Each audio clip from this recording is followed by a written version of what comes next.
What's going on? You listen to King Cam JWB Podcast, and JWB means message. And yeah, we got a good one. I'm really excited about this one. Check this out. It is the Pharaohs versus the priests, or the Insubiti versus the Chijani, an epic battle for power. Yeah, I said I was going to get into it, so let's get into it. All right. Now, question is, was there tension between the priest and the king? By shout out to H. Rap Brown's Ghost. He asked the question. So we're going to get into it. But check this out. There is a fundamental difference between the two just by looking at the meta nature, by the hieroglyphics, by design, they are different. The priest and the king, or the king of Egypt, symbolically, phonically, very different. Okay, check this out. Here's a Shem, or or they call it cartouche, but this is part of King Tut's name. But as you notice, there's that little bowl and three lines. That means he is the Lord of all people. Okay, those three lines means multiple people, various people. Of course, he's the king of the north and south, and the Zephyr or Kefati, and then you can't see it, but the sun disk. So he is the Lord created by God himself. Okay, he is king created by God himself, that kind of thing, or God created him as king. On the other side here, though, we have the Vizier. The bowl. He's a Lord, but there's one line though. There's one line that means he's only leader over a certain specific group. So fundamentally, the king of Egypt and the priest of Egypt, two different. Okay. And they got the little baby bird there. Okay. And I'm gonna show you in a minute. Um, there's a baby bird, but then there's the falcon, right? So he is just the Tijani is just leader over a certain group of people. The king of Egypt, he rules over everybody, right? So check this out. Here's another example here where we in meta nature, or the statues, there are the falcon behind that king. Not a baby bird, not a little turkey or whatever. This is a falcon. This is a eagle, but they use the falcon. But that falcon, symbolic of him being over everyone, and that falcon being behind that king means basically symbolically saying that God is behind this person here. Pay attention to this person. Okay, so let's get to the business now. Dealing with the clash between the priesthood and the kings of ancient Egypt, this was a recurring thing. This was a recurring theme throughout its long history. The tension stemmed from complex interplay of political, religious, and economic power. We're going to get into that though. In Kemet, in Egypt. So the pharaoh was considered both political power ruler. He's a political ruler and the religious ruler. Okay. While the priesthood, particularly those serving the major Neteru, like Amun Ra, wielded significant influence over the religious and cultural life of the people. So the pharaoh was the symbolic ruler of the state, but then the priest said, "No, we represent the people." Okay, so let's go. All right, so Pharaoh's divine kingship, Pharaoh's divine kingship. Right, the pharaoh was seen as an intermediary between the gods and humanity, basically living God on the earth and the maintainer of Ma'at. Okay. Ma'at basically means justice and balance. If there is no justice and balance, it is chaos or isfet. Okay. It is chaos. So his authority was bolstered by his role as the head of state and military commander, enabling him to control Egypt's vast resources. Okay. Now, a little bit more. He was a representation of the Neteru. Okay. Now, this is one of my favorite statues. You've seen it all the time. This is the statue of Menkara. Okay. He's standing between Heteru on the left, and we have symbolic of the house, which, Heteru is the symbolic of the house of Heru, which means he, he is under that house. Okay. He is established in that house. So whatever he say goes. Okay. So on the left side, which is on his right hand side, is Heteru. Okay. On the on the right here is a personification of Hare the gnome. So this wasn't another Neteru per se, but this was a individual, the city personified in a person.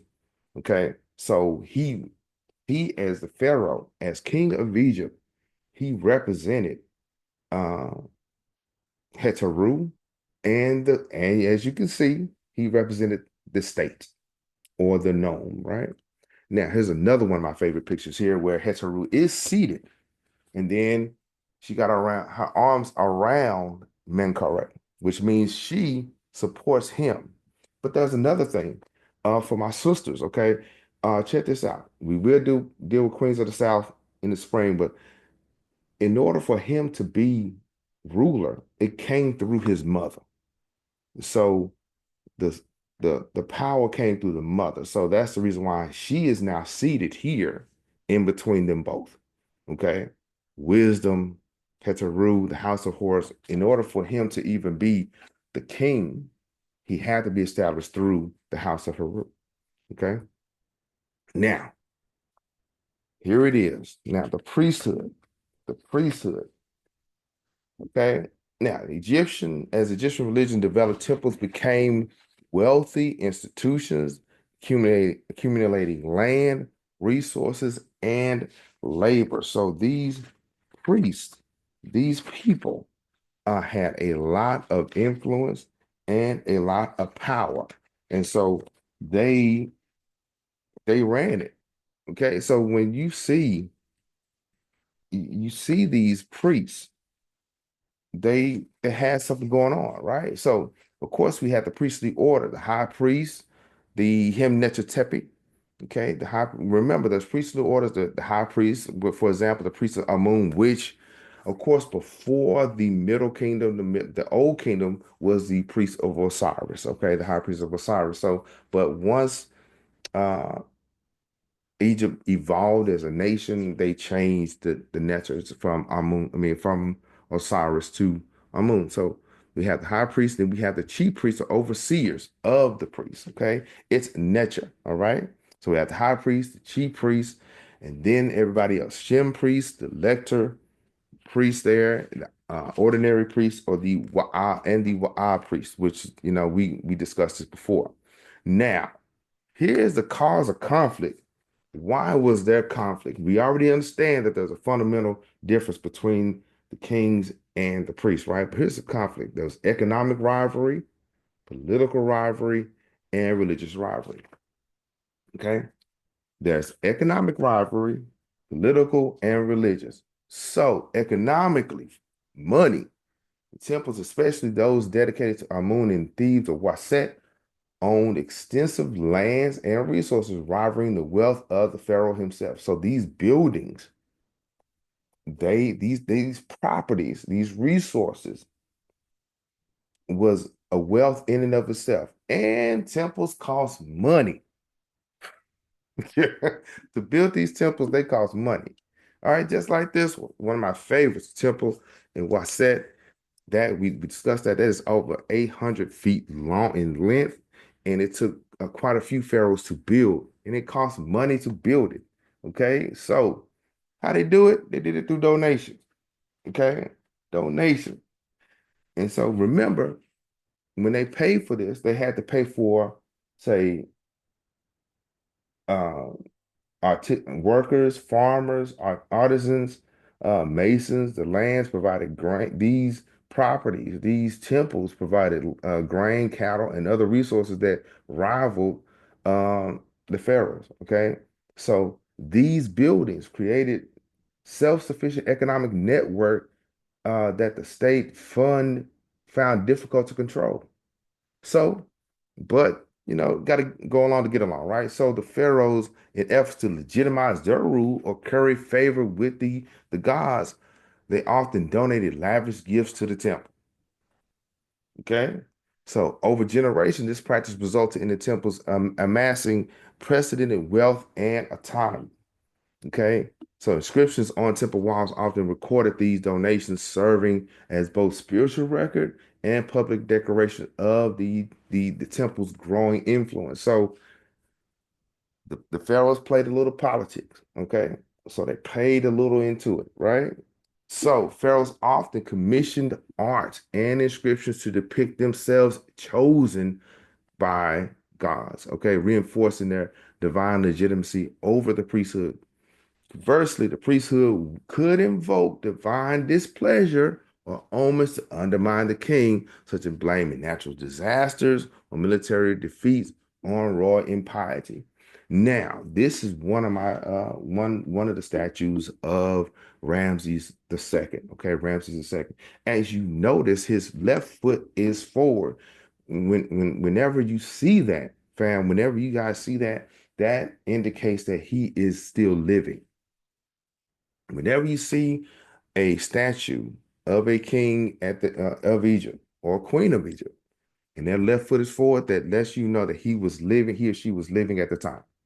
Okay, so once again, they commissioned art, they commissioned statues, and they depicted themselves being chosen. Okay, being him. Right? Let's go now. So here it is, though. In periods of weak central authority, okay, when the economy wasn't strong, okay, in periods of weak central authority, such as the state, the late New Kingdom, the temples steeped to provide stability, further solidifying their power. So when the money wasn't right and they sought out the Pharaoh, they believed that the temple, if that was taken care of, the people would be taken care of. This role, however, was a double-edged sword as it diminished the king's direct influence. So economically, the priests kind of wielded some power counter to the Pharaoh of Egypt. Okay. Now, there's another one. So we have economic, we have political rivalry. The priesthood, particularly of Amun, increasingly acted as a political force, influencing the state's decisions and even challenging royal decrees. They had enough power, get this, to challenge the king's rule. That's something. Right? So remember, they were the scribes, so they had the paperwork. They had the paperwork. So they was able to erase or add to. They went to the schools, right? So they had the power over the deeds, the laws, and the edicts of that state. That's a lot of power. Okay. So yeah, we can say, yeah, the Pharaoh said this, but guess what we're gonna do? We're gonna change that to maybe, right? Man, crazy. So a little bit more about it. By the late New Kingdom, the high priest of Amun in Thebes wielded the de facto control over Egypt. They were not merely religious figures, but political leaders with armies and administrative systems. Now, they were we're gonna get into this in a minute, but they had a lot of power, not just religiously or theologically, but they started to have muscle. Okay. I'm going to get into that in a second, which was very surprising to me.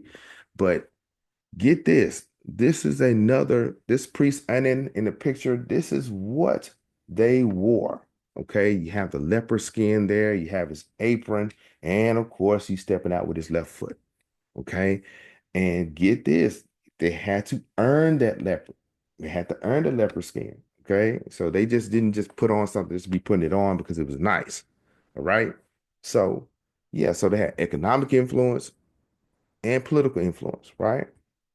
Now, religious rivalry. Now, this is where this is where it gets pretty sticky, okay? Pharaohs like Akhenaten, we're going to talk about him, sought to reform religious practices by promoting monotheistic worship of the Aten, directly undermining the Amun priesthood. You know, the Amun priesthood was something like gangsters, and they wasn't having that, okay? So we're about to get into that in a second. But they they did some things. They there was some fundamental differences, as you can see symbolically and through application, that there was a rift between the priest and the king. Okay. The priesthood often used oracles, allegedly communicating the will of the gods to influence political decisions. They was finessing the system. Okay, these oracles, okay, would validate or undermine royal authority depending on the priest's interest. So they used um the seers and the oracles to, and they kind of lined their pockets up or whatever. And so they manipulated the process. Now the people thinking that these priests are legit, or they think that the king is legit, but there's a sleight of hand that these people are playing chess and not checkers. They're manipulating the process. So, for example, okay, we're going to talk, for example, we're going to talk about what happened, what was the result of these conflicts in a second. All right. So, now get this. Question is, oh, let me get back to it. Did Emotep, they got, fam got real specific. They asked, did Emotep clash with King Joseph over ancient Egyptian power? H-Rap Brian asked that question. He wanted to know. He heard about some stuff, and he heard there was some issues between Imhotep and King Joseph. Right now, there's actually, after I did some research, there's no historical evidence or credible records indicating that Imhotep, the renowned architect, priest, and physician, clashed with King Joseph, the pharaoh of the third dynasty of Egypt. Instead, historical art and archaeological evidence suggests that harmonious relationship between the two figures. So, um, remember, he was credited in building the step pyramid. That was the first pyramid and a revolutionary architectural achievement. So they had to get along. They had to work together. Remember, because remember, this project was commissioned by Djoser, and Imhotep's work earned him a lasting reputation. So they had to work together. Okay. Ancient Egyptian culture often portrayed pharaohs as ultimate rulers who held divine authority, but for Imhotep as high-ranking vizier and royal advisor, to openly challenge his power would have been unlikely at the time. Okay. So them clashing, not so much. Okay. But what happens when pharaohs and priests do clash? Because there was some issue. We already talked about the fundamental issues, but what was the result of it?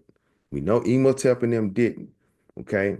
But what happened, okay? In the New Kingdom, during the New Kingdom, the cult of Amun became dominant, particularly under rulers like Hatshepsut and Tutmosis the third, who expanded the wealth and influence of Amun's priesthood by the reign of Ramses the 11th, the high priest of Amun had amassed so much power that they essentially ruled Upper Egypt.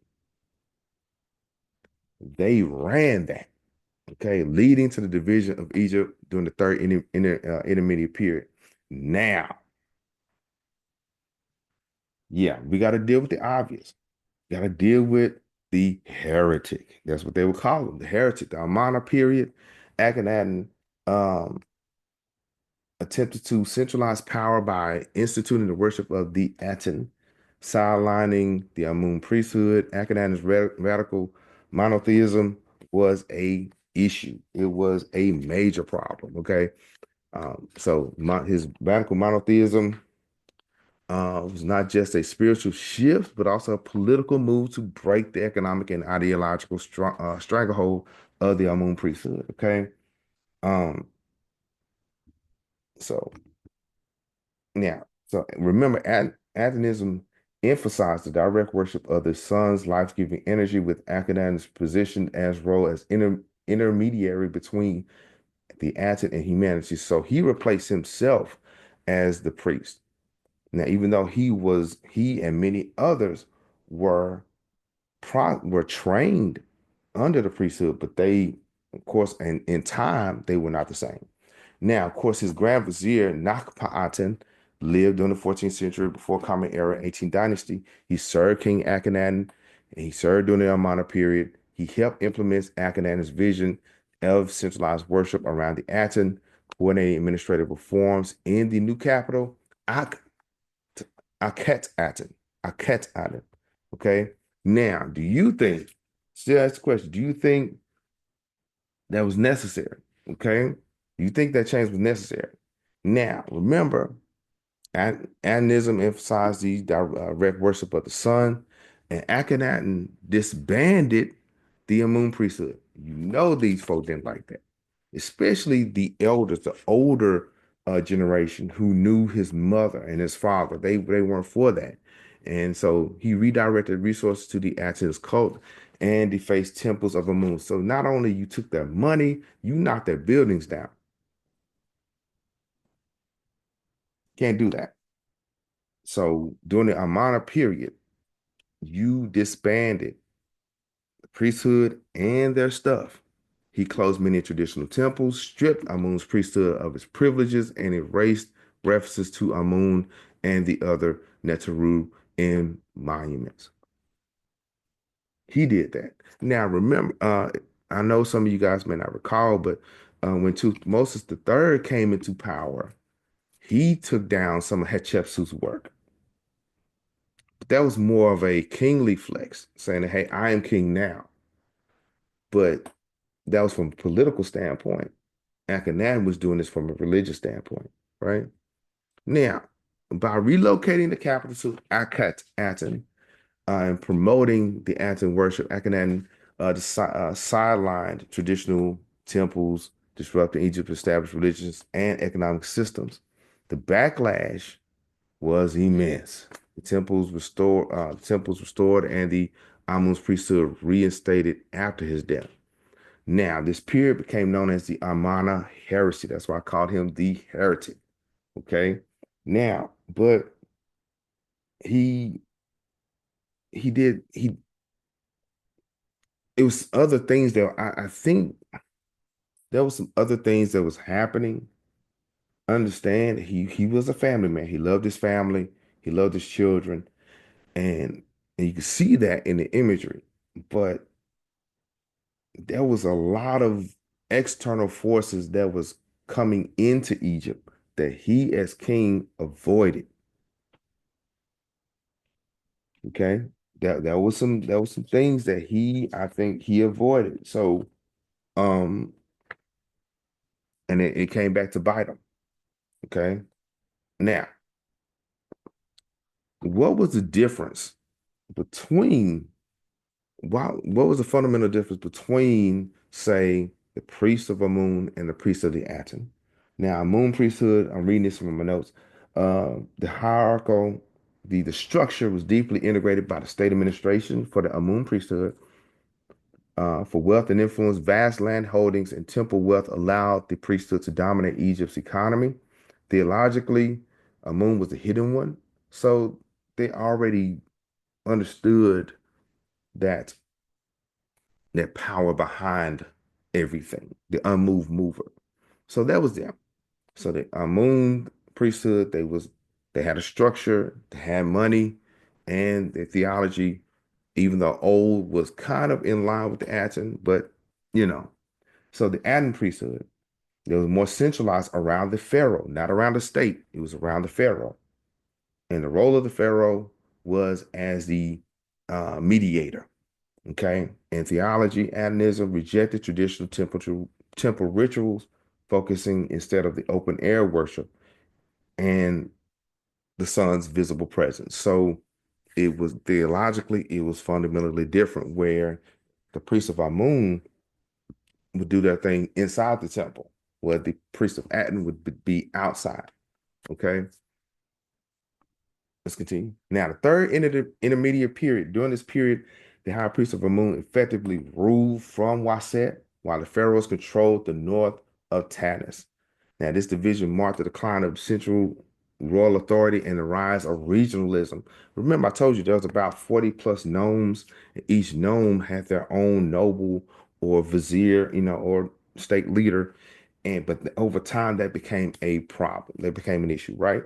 So now, the temple had a military. Okay. Temples maintain their own military forces, protect their vast estates in times of political instability. These armies sometimes rivaled the royal forces. So the priests had their own military. Wow. Right. So during the 30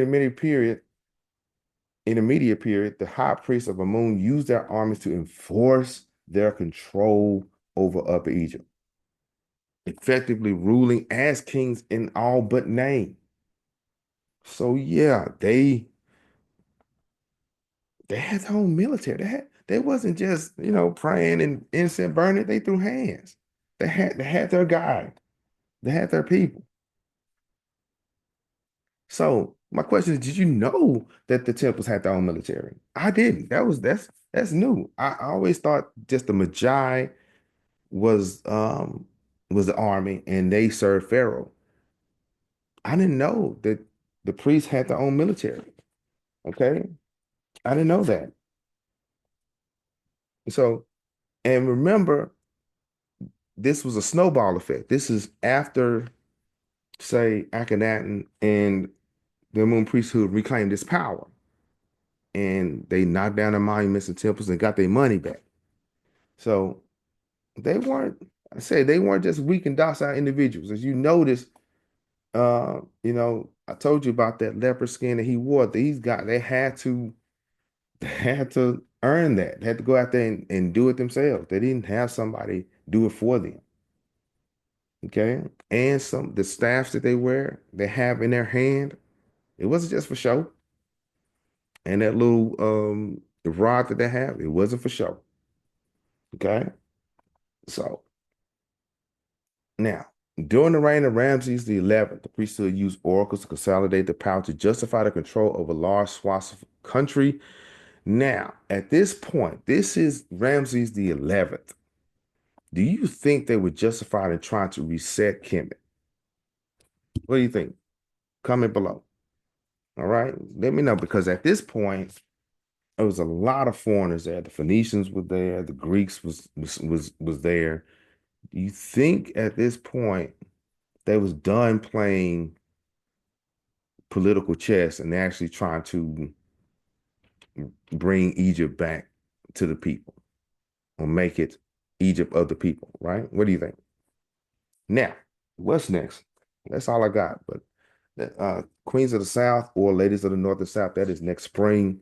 But shout out to the fam for asking those questions. And so, but our next book, The First Female Pharaoh, Sebek Neferu, the link is in the description. As an Amazon affiliate, I earn from qualifying purchases at no additional cost for you. But what's next? We're going to answer some more questions. I had to get this one. Okay. And for more, check out Sister Danita Smith, Yahya Sabaka. He's really good. He told me to, don't forget about the different eras and different ebbs and flows of the golden ages. So check them out. And of course, more books. Temple in Man and Sacred Science is good. The Priests of Ancient Egypt, and of course, Stolen Legacy by Grandmaster George G.M. James. Sacred Space and Sacred Function in Ancient Thebes, Temple Ritual and Abydos. And that's all I got for you. Okay. Priest versus Pharaohs, the Insubiti versus Chijani. This is the King Cam JWB Podcast. And I'll talk to you later.